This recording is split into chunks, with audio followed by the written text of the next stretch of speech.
त्यात फ्रंट आणि बॅक दोन्ही त्याचे व्ह्यूज येतात.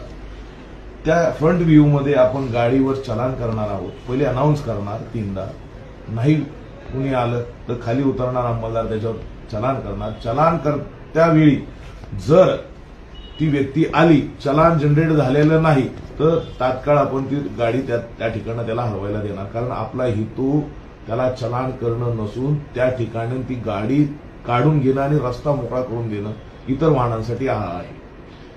त्याच दरम्यान सेकंड याच्यात तो जर त्या ठिकाणी आला, चलान जनरेट झालंय आणि तो आलाय, तर त्या ठिकाणी त्याला जे चलानचे पैसे असतील ते त्याने तात्काळ जागेवर ऑनलाईन पे करावेत, कॅश पे करावेत आणि आपण त्या ठिकाणी त्याची गाडी रिलीज करणार.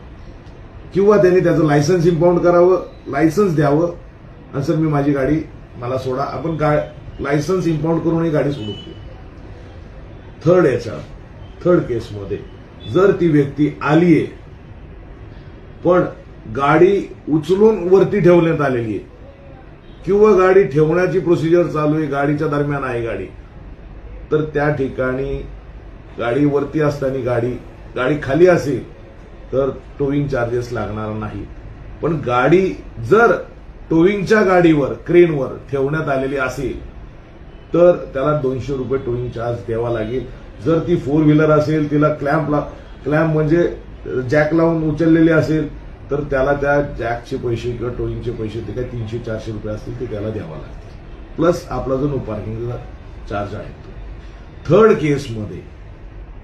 फोर्थ केसमध्ये जर ती व्यक्ती रस्त्याने त्याला दिसतंय की त्याची गाडी टोविंग करत चाललेली आहे, तर त्याच वेळेस त्या इन्चार्जला सांगून सर याच्यात माझी गाडी आहे, मला गाडी माझी द्या, अशी विनंती केल्यानंतर आपण त्या क्षणी त्याची गाडी त्याने टोविंग चार्जेस आणि चलानचे जे काय चार्जेस आहेत ते भरल्यानंतर त्या क्षणी त्याच जागेवर आपण त्याची गाडी परत देणार आहोत.